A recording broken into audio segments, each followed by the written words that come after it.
bonjour à tous. Merci Lucie pour l'accueil. Donc nous sommes aujourd'hui au restaurant Les Grandes Tables de la Criée à Marseille, en compagnie donc d'Emmanuel Pérodin, le chef qui va réaliser les deux recettes, avec les deux recettes que vous avez reçues dans votre box. Pour rappel, donc la fonte d'Anvers, c'est le plus doux des fromages persillés, un fromage qui a été labellisé AOP en 1972, qui a fêté ses 50 ans l'année dernière. Et c'est un fromage qui a à cœur de travailler avec les différentes cuisines régionales. Et aujourd'hui, justement, on va travailler donc avec la cuisine méditerranéenne. Je vais vous laisser la parole, chef. Avec plaisir. Bon, du coup, on va t'échanger les micros. Oui. Bien. Ben, bonjour à vous. On va commencer tout de suite parce qu'on va mener de front les deux recettes en même temps et puis ensuite, on avancera un peu plus dans la préparation et puis dans les discussions autour de la fourme. La première des choses à faire, normalement, elle avait été pensée avec des courges plus petites, cette recette, mais bon, le vivant étant le vivant, c'est plutôt des petits potimarrons qu'on a. Donc, au lieu de les cuire, commencer à les cuisiner à la vapeur, on va les cuire au four. Votre four est censé être préchauffé à 180 degrés déjà. On va juste les enrouler d'aluminium. Et moi, je vais disparaître pendant 30 secondes, le temps d'aller les mettre dans la cuisine, et on va les oublier pendant une petite demi-heure. À tout de suite. Oui, alors on va avancer sur deux recettes en même temps. Donc là, c'est des petits potimarrons œufs cocottes à l'AOP Fourme d'Ambert, châtaignier poutargue. Et en parallèle, on va avancer aussi sur un carpaccio de thon, toujours avec l'AOP Fourme d'Ambert, champignons de Paris et pickles de concombre.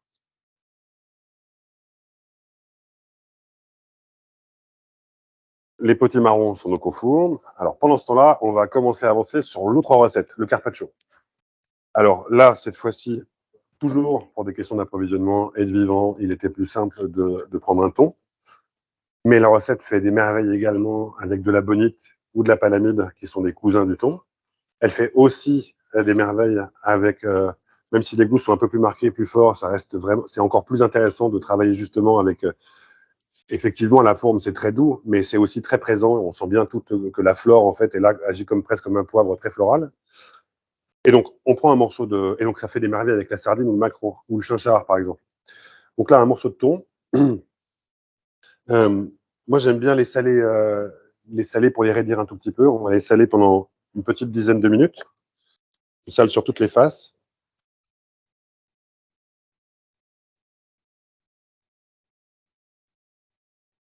Et on va l'oublier. On va l'oublier pendant une dizaine de minutes.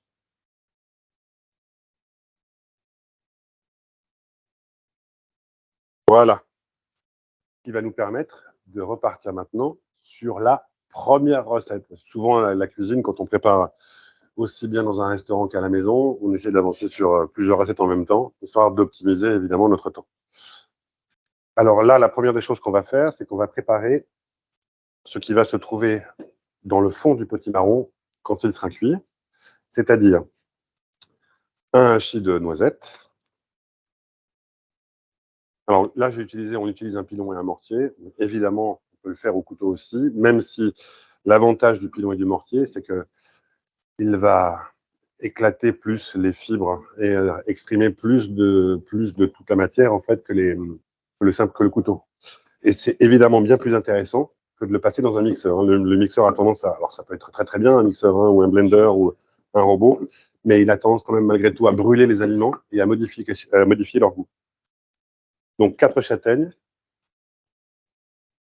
Là, vous avez dû recevoir des anchois. Moi, j'ai eu la chance, je les fais moi tous les ans. Je fais mes 4 ou 5 kilos au sel. Normalement, dans la recette, on marque un seul anchois. Moi, j'aime quand c'est un peu plus prononcé en goût. Un peu. Là, pour le coup, ce qui est intéressant avec cette recette, c'est qu'on va aller chercher à la fois la douceur du potimarron.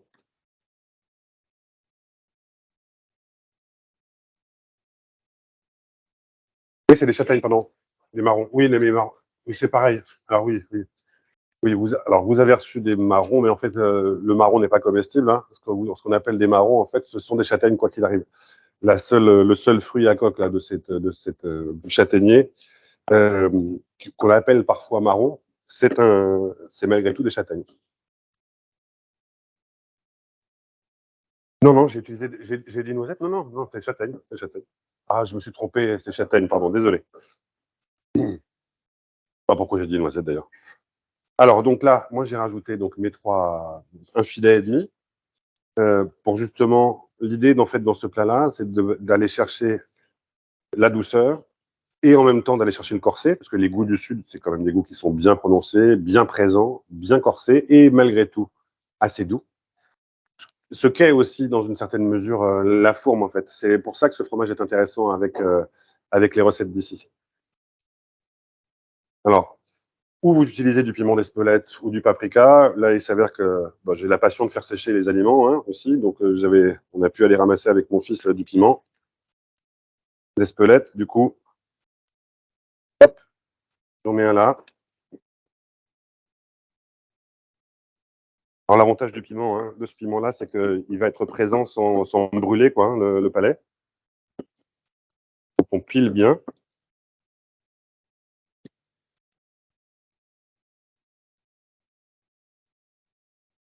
Après, on rajoute un trait de vinaigre.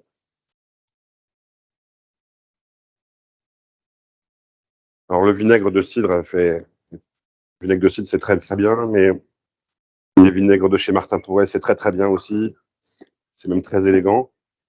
Et puis, on est dans le sud, hein, donc un des marqueurs principaux de notre cuisine ici, c'est évidemment l'huile d'olive. Donc là, c'est une huile d'olive du nord du département des Bouches-du-Rhône, du domaine des Blaquières. On n'hésite pas parce qu'on va faire une sorte de panade, en fait. Je ne sais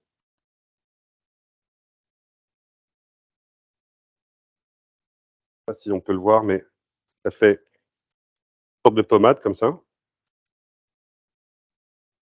On garde là. Et alors, on va rajouter dans cette pommade un hachis d'oignon rouge.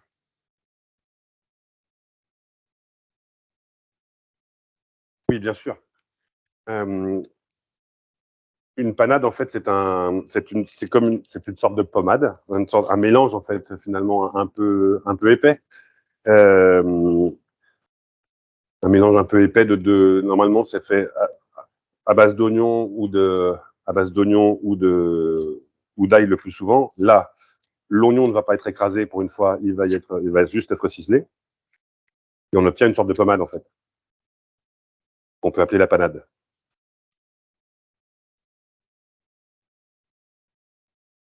Est-ce que vous suivez tout correctement? Est-ce que je ne vais pas trop vite? Parfait. Donc là, on va juste ciseler la moitié d'un oignon rouge.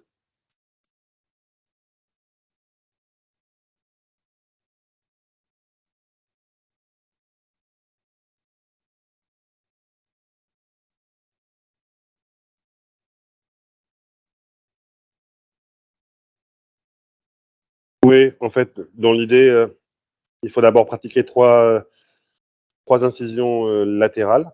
Ça dépend de la taille de l'oignon, bien sûr. Hein. Et puis ensuite, de façon perpendiculaire, des plus petites incisions. Et après,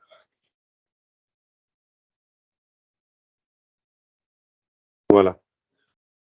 Ça, on n'essaye pas de se couper les doigts. On le conserve de côté. Ce sera parfait pour faire un bouillon de légumes ou pour faire des jus. Bien sûr.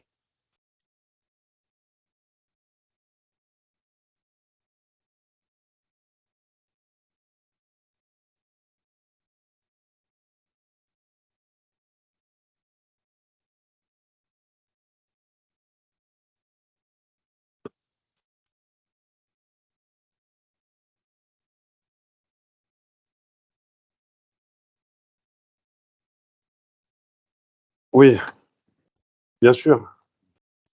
Alors, cette histoire de forme d'Ambert avec moi, elle m'est chère. En fait, il y a deux, trois régions qui marquent profondément ma vie. Moi, je suis né en Franche-Comté et j'ai des liens qui sont toujours très, très forts avec cette région-là et avec les produits de cette région. Mais j'ai aussi passé 10 ans de ma vie à Clermont-Ferrand, en Auvergne, dans le Puy-de-Dôme. Et là aussi, j'en parle moins parce que j'en parle un peu moins, c'est vrai, mais ça fait partie de ces paysages-là qui, moi, me marquent profondément. Alors, ceux du Forez, à Ambert, on dit le Forez, et puis de l'autre côté, quand on est à Saint-Étienne, on va dire le Forêt. Ça fait partie de la beauté de la chose.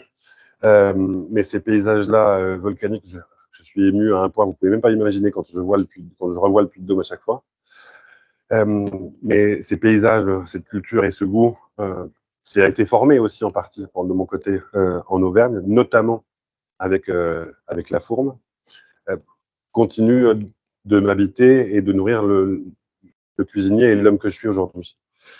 Et puis, le rapport avec la Méditerranée, alors il paraît comme ça pas forcément évident, hein, puisque il semblerait qu'il n'y ait rien de plus éloigné que l'Auvergne de la Méditerranée, et pourtant, euh, je ne sais pas si vous avez déjà lu Chateaubriand, mais Chateaubriand, dans son voyage à Jérusalem, en fait, fait parmi ses premières haltes, une halte à Clermont-Ferrand. Il va y rester quelques temps. Il a même dit d'ailleurs que c'était la première étape. Alors c'est toujours Chateaubriand, hein, il y a toujours mon emphase, mais que c'était la première étape finalement, sa première étape réellement méditerranéenne. Il avait été un peu impressionné par le soleil comme ça qui visait sur les toits. Non, mais il y a aussi cette forte présence romaine en fait. L'air de rien, la cuisine auvergnate, elle est profondément marquée par la cuisine latine et la cuisine romaine. Une grande partie en fait de ce qui fait la cuisine auvergnate aujourd'hui est profondément influencée par la cuisine romaine, comme l'est évidemment Marseille. En fait. Ces techniques, notamment de pot-au-feu, la potée et des choses comme ça, qui ont l'air profondément ancrées dans le Massif central, en fait, ce sont des interprétations avec des produits locaux de recettes méditerranéennes. Il y a ce lien-là qu'on ne tisse pas forcément et qu'on ne voit pas forcément, mais qui est clairement là. J'en veux pour preuve même le travail des agneaux, enfin, le travail du fromage aussi de toute façon, qui est aussi apporté qui a aussi été vivifié par la présence romaine. Tout ça sont des liens qui continuent de se nourrir encore aujourd'hui finalement, même si on les voit moins. Est-ce que les oignons sont taillés du coup? Allez, on met les oignons dans le mortier. Et là, on va plus utiliser le pilon, mais on va mélanger.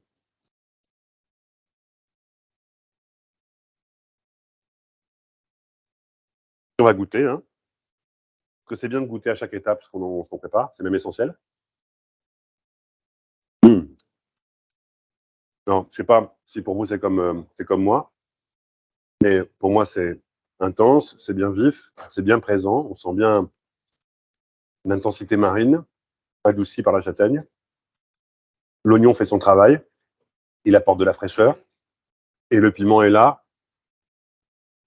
C'est parfait. Cette préparation, on la met de côté pour l'instant. Alors, on nettoie son plan de travail, on essaye d'être toujours ordonné, on nettoie son plan de travail, son matériel. Pour un couteau, un coup sec avec un petit peu d'eau, ça suffit. Mais on n'a pas trop sali de toute façon, donc voilà. Et maintenant, on va commencer à préparer la petite crème. Alors, on va prendre un peu de fourme, à peu près de cette taille-là. C'est même très généreux, là, je vais même prendre un peu moins. On va la tailler grossièrement.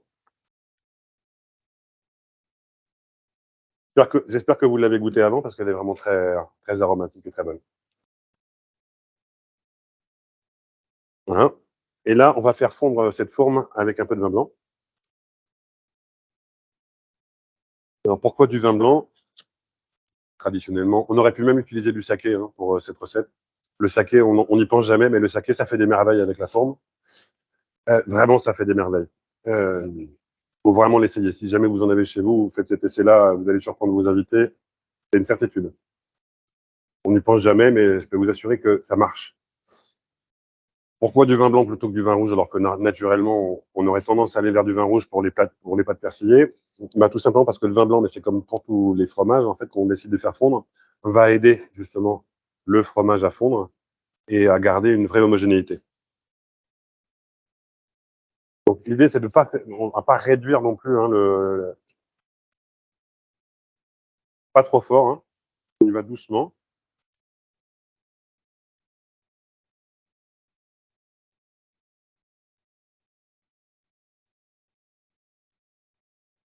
Voilà. Pendant ce temps-là, on va clarifier 2 œufs. Clarifier, c'est-à-dire qu'on va séparer les jaunes des blancs. Et attention, il faudra bien garder les jaunes. Hein. Oui. Le feu est doux là. Par exemple, moi, je travaille avec une induction. et le feu est à 2.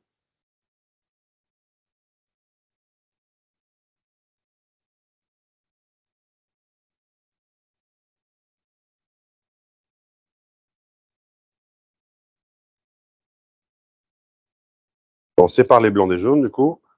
On garde bien les jaunes de côté dans leur coquille. Voilà. Normalement, la fourme a commencé à être bien fondue.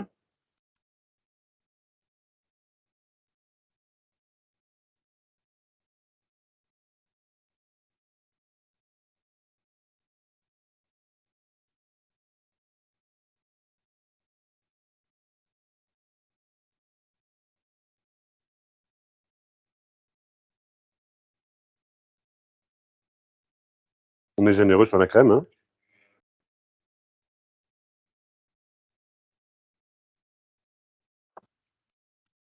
On mélange, pas forcément à chaud. Hein. J'ai éteint le feu, donc on mélange bien. J'ai fait une cochonnerie, je la nettoie tout de suite. Parce que... Et là, comme à chaque étape, eh bien, si tout n'est pas intimement mélangé et qu'il reste des morceaux, c'est pas grave du tout. Bien au contraire.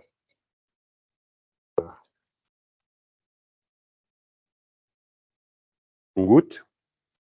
Le goût est là. Et on va le relever d'un peu de sel. On va bien poivrer. Est-ce qu'il faut un poivre particulier? Moi, j'aurais tendance à dire que le poivre blanc de Madagascar fait des merveilles. Mais à l'opposé, on peut aussi aller chercher du poivre de Campote, ce poivre cambodgien, qui est très floral, ou même du poivre de Sichuan.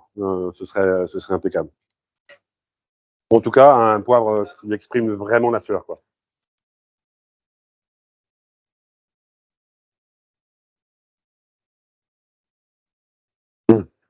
Là, c'est très bien.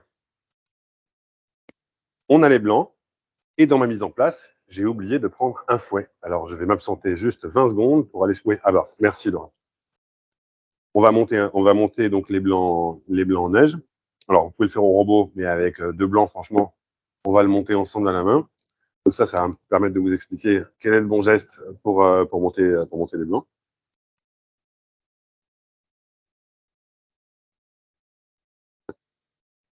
Si vous avez des questions, vous n'hésitez pas. Hein. J'adore parler. Donc, pas autant que cuisinier, mais j'adore parler. Avant de monter les blancs, a priori, ça fait 10 minutes que notre poisson est... Voilà. Alors, j'ai l'air de passer du coq à l'âne comme ça, mais au moins, en fait, il faut avoir une chose en tête, c'est que quand on est en cuisine, aussi bien à la maison que en cuisine professionnelle, on essaie vraiment d'avancer en parallèle sur plusieurs recettes pour optimiser le plus possible le temps. Ça, c'est vraiment le secret, en fait, des bonnes organisations et des bonnes préparations. Ça fait à peu près 10 minutes que le poisson a été mis au sel. Et je ne sais pas si je vous l'avais demandé, mais en tout cas, normalement, dans les étapes de la recette, il faut préparer une eau vinaigrée. C'est-à-dire, vous choisissez un vinaigre blanc, par exemple, fera parfaitement l'affaire, mais en fait, vous mettez dans une eau quelques giclées de vinaigre. Donc là, c'est du vinaigre de cidre avec de l'eau. C'est grosso modo 4/5 d'eau pour 1/5 de vinaigre. Et je vais prendre mon poisson. Je vais enfiler un gant, quand même. Il n'y a pas de questions, du coup, pour l'instant? Je vais prendre le poisson et je vais juste le rincer dans cette eau vinaigrée. J'aurais dû vous dire de goûter le poisson avant et après. Vous allez voir à quel point ça lui donne non seulement du nerf, mais ça change aussi, en mieux même, son goût. Et maintenant qu'il est vinaigré, on peut le mettre légèrement à sécher dans un petit linge et on le conserve au frais. On l'utilisera tout à l'heure quand on finira cette recette. Vous me dites quand vous avez terminé votre poisson, comme ça on va passer au blanc.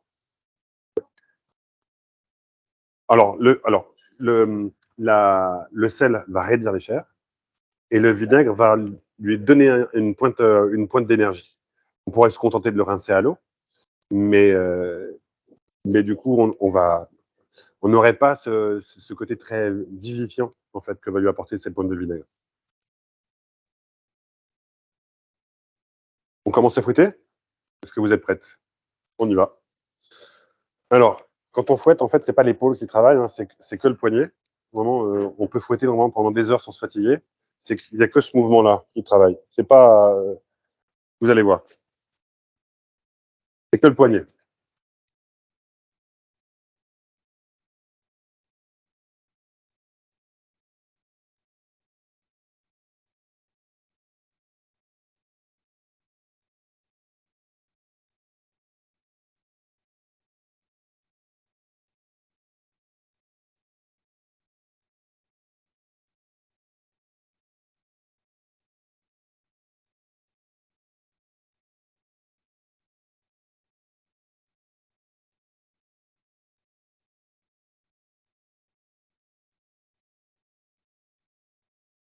Ça vient tout seul, hein.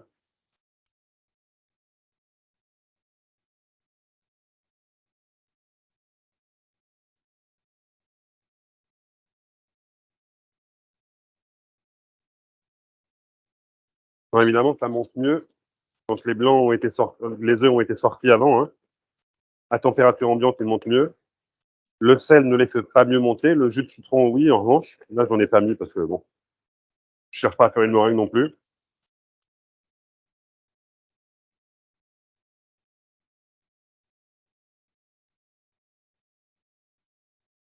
Le vrai truc, c'est que la table est un peu haute pour moi. Il faudrait que, voilà, on peut le tenir un peu en bas comme ça, au moins. Sinon, vous êtes, c'est contraignant. Voilà. Et là, ça peut durer vraiment dur. Voilà.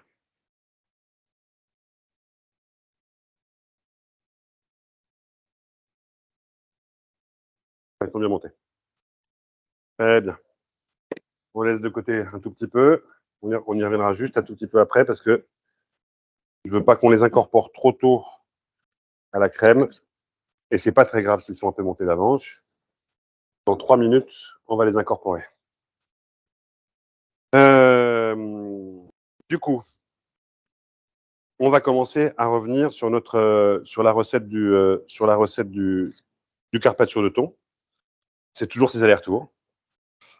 Et là, on va prendre les champignons de Paris. On a séparé les queues des têtes. Les queues, vous les gardez, pareil, pour faire un jus ou pour corser une préparation, un bouillon et compagnie.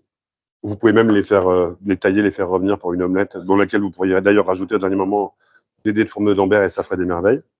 Là, on va juste les tailler en carpaccio. C'est le moment de sortir sa mandoline.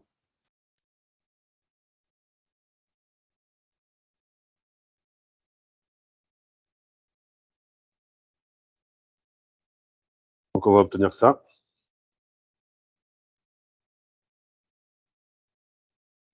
Alors, c'est là qu'est toute la question. Normalement, en fait, quand on les cuisine, quand on les poêle, le simple fait de les épousseter suffit. Quand on les passe à cru, les éplucher, c'est bien. Mais on peut aussi, juste comme je l'ai fait avant la préparation là, se préparer un petit bac d'eau, les avoir déjà époussetés correctement et les plonger en aller-retour dans le bac d'eau et c'est parfait. Donc, vous n'allez pas au-delà de ça, hein. Et le reste, pareil, vous le gardez comme vos pieds de champignons. Vous gardez comme pour vos pieds de champignons, vous utiliserez pour une autre recette.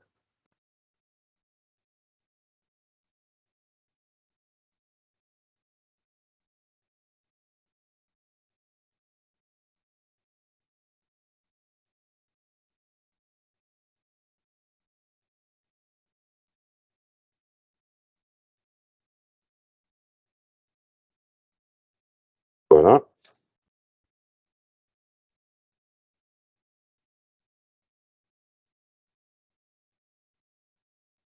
Ouais. Tout le monde suit encore malgré mes allers-retours permanents.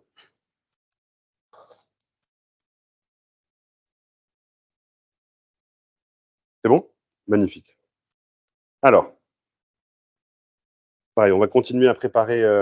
On va rester sur cette recette de carpaccio. Là, on va préparer le carpaccio d'oignon rouge.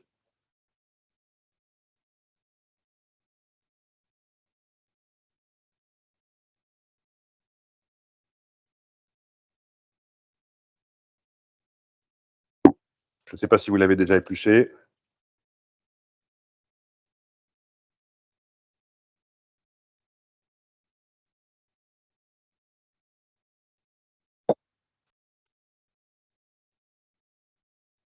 Et pareil, alors, hop, vraiment des rouelles fines. Je vais vous montrer. Vraiment le plus fin, en fait, vraiment que ce soit comme une chiffonnade, en fait. Vraiment. Voilà.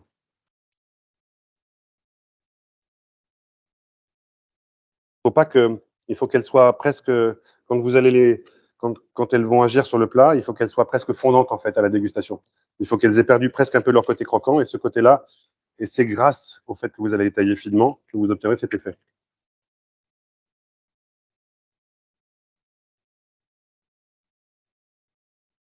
Et alors, cette recette-là, c'est une recette coup de poing, vraiment. Parce qu'il faut pas il faut pas vraiment pas beaucoup de temps pour la préparer. Et elle met particulièrement bien en valeur et le poisson et la fourme.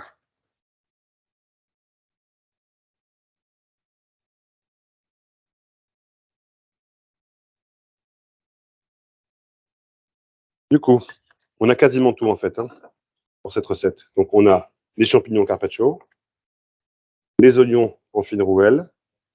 Il nous manque plus qu'une chose, c'est la fourme.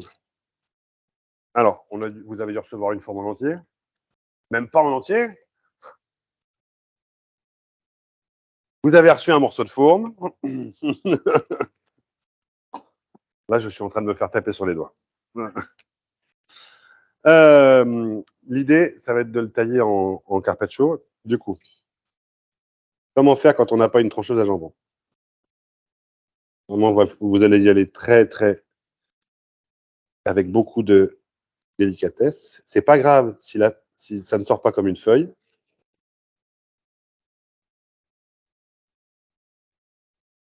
Ah, vous avez, alors, ah oui, vous avez des rondelles. Alors, on va faire comme vous avec les rondelles, du coup. Je vais me mettre sur une rondelle.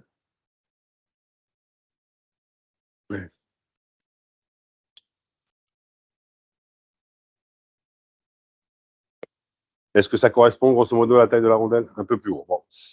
Alors, vous allez les tailler dans le sens de la longueur très finement.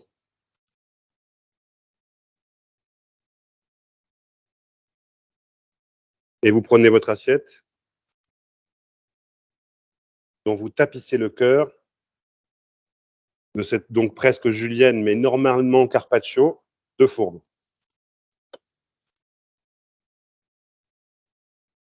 Il faut que la fourme soit présente parce que c'est elle qui va faire tout l'assaisonnement du plat. Il ne faut pas non plus qu'elle soit trop importante parce que sinon, en fait, elle va prendre toute la place. Parce que ce fromage est doux, oui, mais il est aussi terriblement expressif. Oui, à peu près juste le cœur de l'assiette. Vous commencez directement avec des rouelles.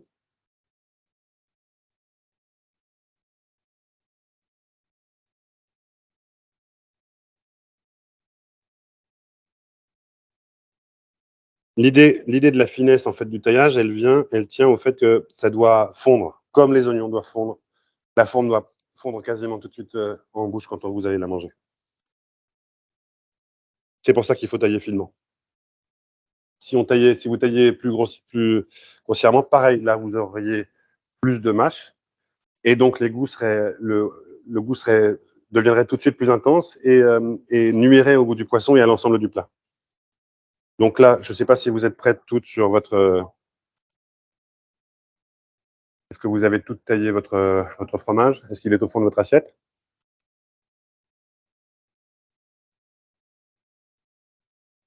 Oui. Donc, désormais au-dessus, aucun assaisonnement là. Hein. Vous allez dresser votre carpaccio de champignons.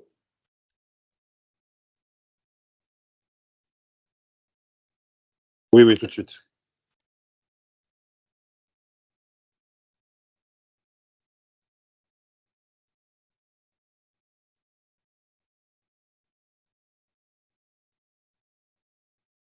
Alors, essayez de leur donner, mais sans plus, parce que de toute façon, quoi qu'il arrive, vous allez recouvrir tout cela avec le poisson à la toute fin.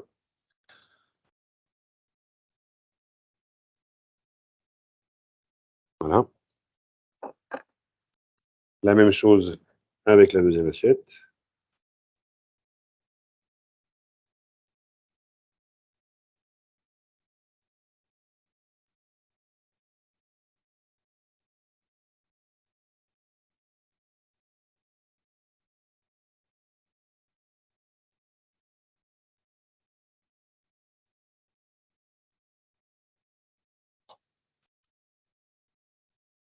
Là, une fois que c'est fait, un peu de sel, mais vraiment un peu, de préférence de la fleur de sel, hein, bien sûr. Un tour de moulin de poivre.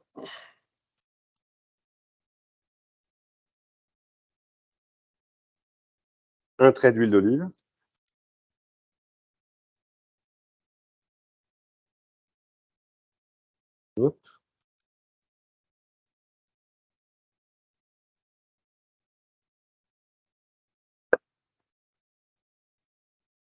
Et j'enlève les assiettes de mon plan de travail parce que ça va être le moment de tailler le poisson. Donc c'est le moment de réaffûter votre couteau là. Il faut vraiment prendre le couteau qui coupera qui coupe le mieux, qui tranche le mieux. C'est bien de toute façon de mettre un coup de fusil avant chaque utilisation. Et puis, si vous cuisinez souvent, je ne sais pas si vous avez la chance d'avoir une pierre à fusil, mais c'est bien de l'affûter au moins une fois par semaine, c'est bien.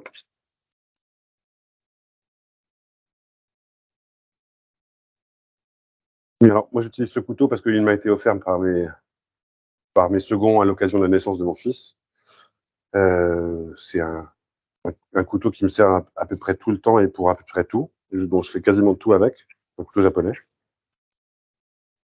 Mais un santoku, c'est très très bien aussi, ou un couteau de chef, du modèle chef, c'est très bien aussi. Hein. En Auvergne, on fait des très bons couteaux, hein. Faut pas l'oublier, hein, tout cela. La maison Sabatier hein, fait quand même des belles choses du côté de Thiers, hein, de très belles choses même. Et donc, on va prendre le thon.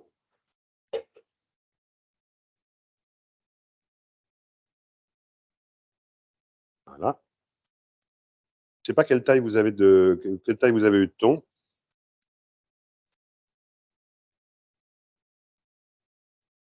Et quelle épaisseur? Ok. Bon, là, vous voyez que le morceau est un peu. Donc,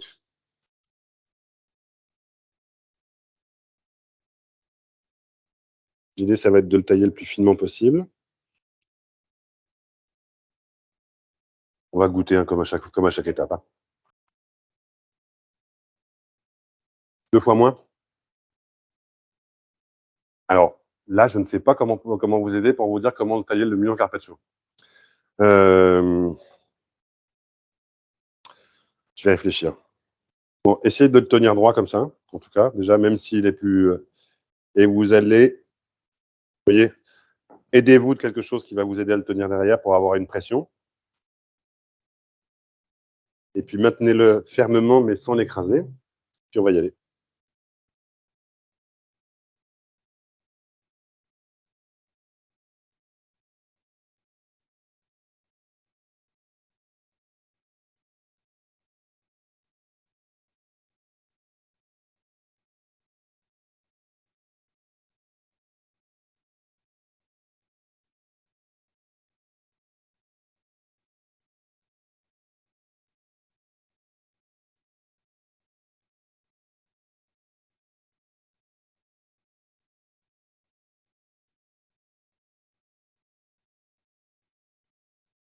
Alors, ça va dépendre de votre poisson, mais je pense que là, par exemple, avec 3 tranches, moi, j'ai fini ce que je considère être l'assiette, en tout cas pour le poisson.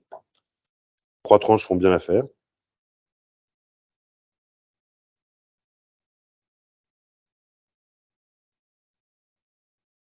Si vous en reste, vous pouvez faire du sashimi. Hein.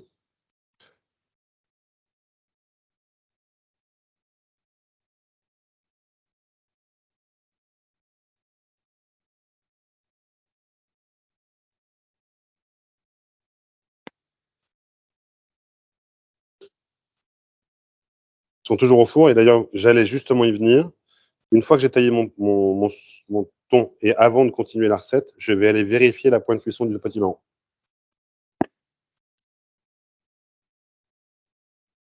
On remet tout de suite le poisson au frais.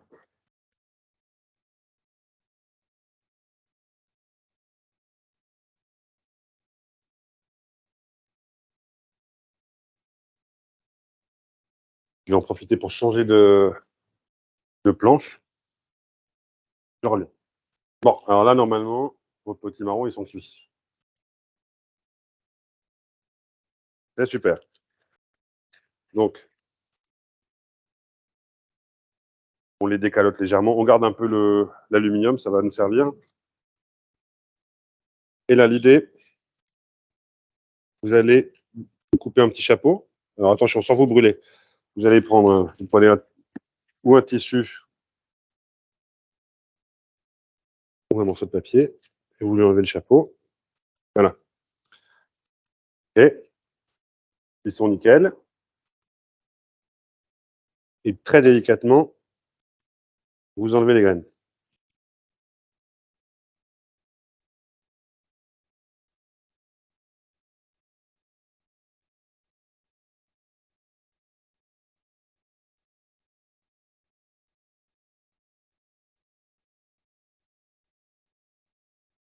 Voilà.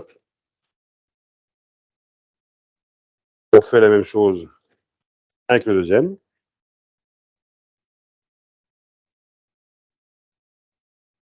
Toujours sans se brûler, on fait bien attention. Hein. Là, on essaie d'aller vite, mais dans la vraie vie, vous pourriez prendre un peu plus de temps, lui laisser le temps de refroidir et tout. Hein. Mais on a un horaire à tenir. Le service ne va pas tarder à commencer aux grandes tables de la criée. Et si on veut pouvoir s'entendre, il faut qu'on avance. Alors, on enlève les graines.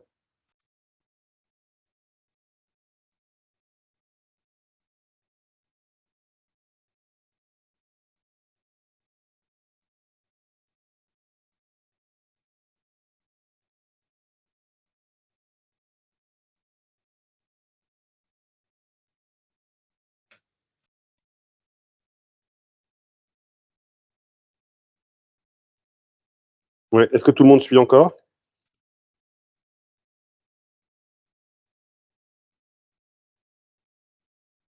Pas de réponse, ça m'inquiète.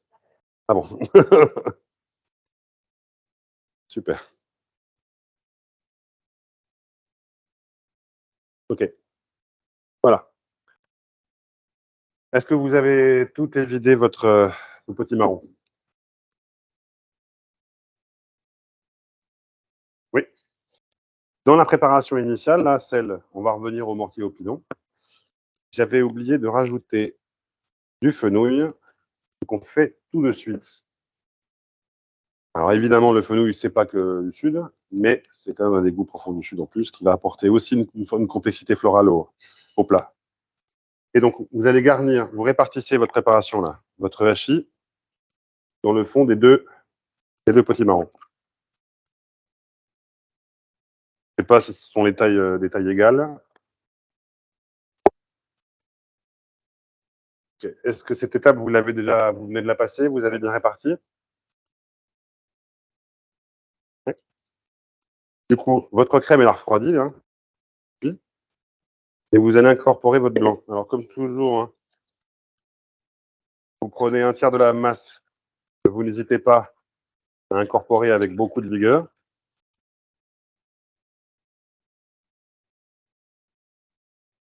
Et ensuite,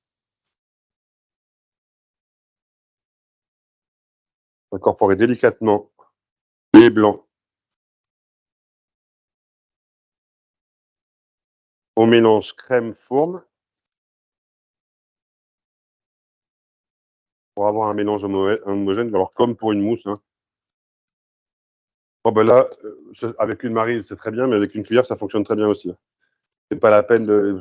Autant, c'est vrai que les outils ont leur importance, mais dans ce cas précis, la cuillère fait des merveilles.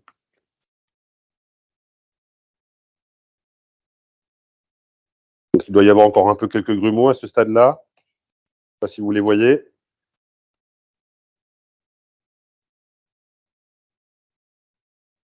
Mais ça a dû s'estomper. Et maintenant, vous allez répartir votre crème, donc désormais montée, dans les potimarrons.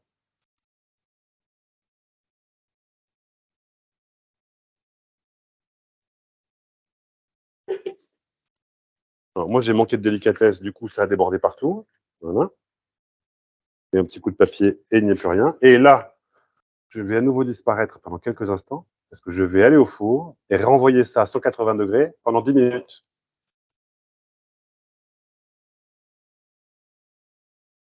Le carpaccio, fourme d'Ambert, champignons, thon, on prend les rouelles, on les dispose. On n'hésite pas à vraiment faire un recouvrir comme ça. On donne un peu de volume, hein. On chiffonne.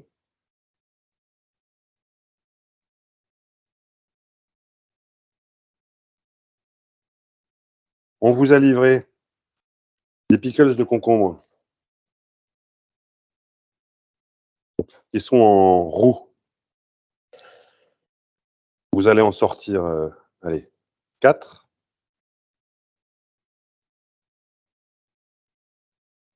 Que vous allez tailler en quartier, en 4. Voilà. Et puis vous disposez vos rouelles. Voilà. Je vais cacher un peu. Voilà.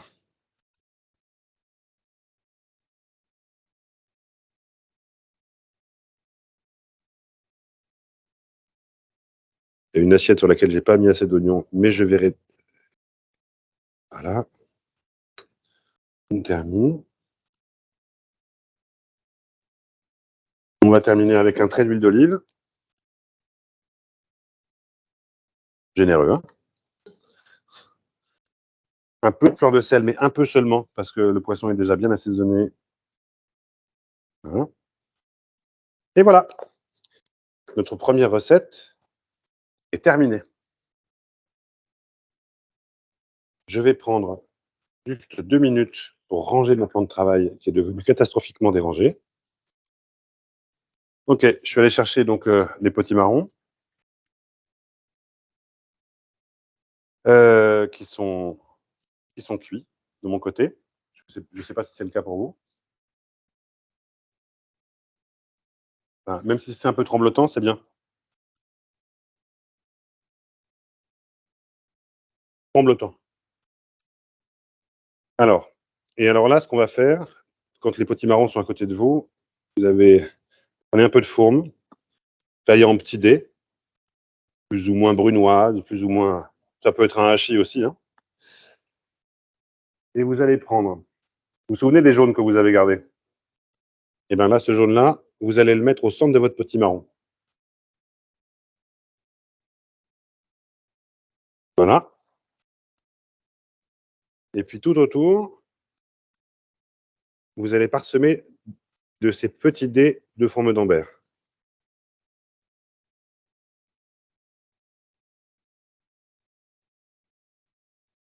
Et puis s'il vous reste de la châtaigne, vous allez en tailler un tout petit peu, que vous allez remettre par-dessus.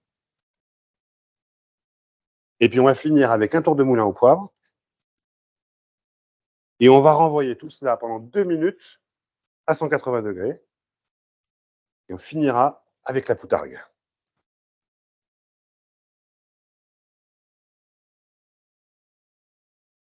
Normalement, la cuisson est juste. On voit que le jaune a été cuit très délicatement. On va prendre le potimarron qu'on va mettre dans l'assiette de service. Alors, ça se partage aisément pour 2 personnes. Un gros gourmand, ça peut faire. Pour le coup, c'est une recette qui peut être une recette repas. En plein hiver, ça, pour le coup, si vous trouvez des courges plus petites, c'est pour ça que c'est encore plus intéressant. Mais là, pour les plus gros potimarrons comme celui-ci, là, 2 ou 3 personnes, ce serait bien. Et d'ailleurs, plutôt que de mettre un seul jaune, on peut en rajouter 2 en plus. Ce qui est intéressant, c'est aussi d'avoir le coulant avec le tout. Et alors, il y a un élément qui va finir en fait cette recette.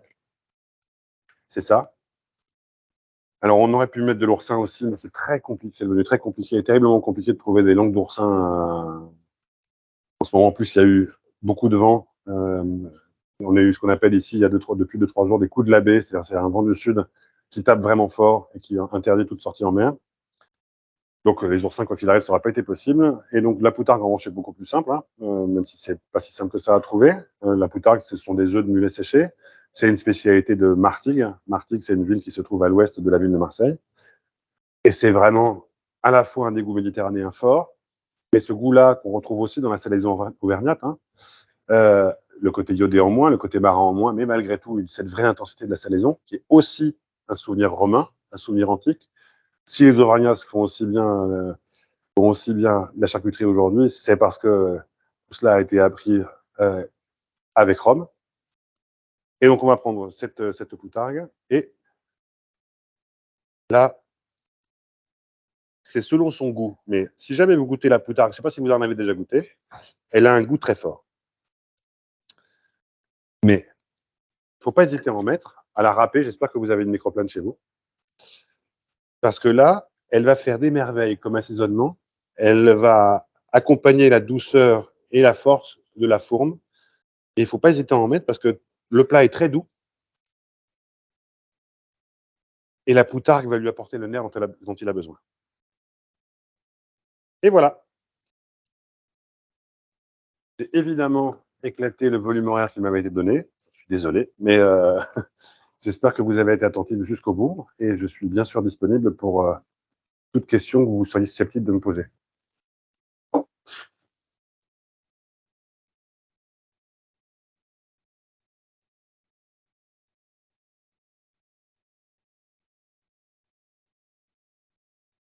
Merci, c'est super.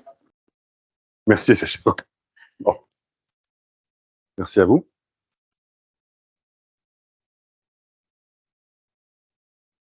Oui, si vous avez des questions, vous pouvez aussi bien sûr les envoyer directement au contact de la fourme avec laquelle vous êtes déjà en contact. Moi, vous pouvez me trouver facilement sur Instagram et je répondrai aussi à vos questions avec plaisir. Oui. Ouais. Les courses petites, ouais, à la vapeur, c'est vraiment intéressant parce que pour le coup, là, on a une double cuisson. Moi, j'aime bien les doubles cuissons sur les aliments. Et donc, on a à la fois cette cuisson qui va accompagner la douceur finalement de cette course petite. Et on sait que de toute façon, on va terminer par 12 à 13 minutes de four, qui va ensuite rapporter, caraméliser le tout un peu plus. Et ce double effet peut être vraiment très, très intéressant. Alors non, vous n'avez pas congelé la poutargue. En revanche, ça, c'est un produit qui est fait pour de longues conservations. Cette poutargue-là a été faite en début d'année où elle doit avoir au moins 6 mois. Elle peut tenir encore facilement 2-3 mois si vous la maintenez dans votre frigo.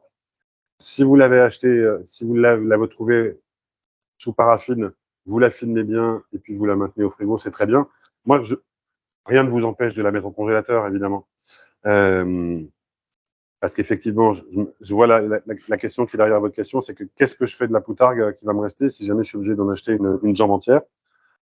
Alors, maintenant, on peut trouver des demi-poutargues, c'est-à-dire que vous voyez, les poches d'œufs, on peut trouver ce genre de la poutargue comme ceci aussi, c'est beaucoup plus rare. Ici, en tout cas, parce que on a besoin on est tellement fan de ce produit qu'une fois qu'on a commencé, après, ça termine en pâte et ça termine en tout, quoi. Je suis pas favorable à la congélation pour ça. Je n'ai rien contre la congélation, qui est une très très bonne solution dans bien des cas. Mais là, je vous invite plutôt à imaginer, pour le coup, un apéritif avec des amis. Pour le coup, pas en le râpant, mais en le taillant finement, huile d'olive, et pourquoi pas justement, prenez du pain, vous tartinez de la fourme d'Ambert dessus, vous terminez avec des lamelles de poutargue.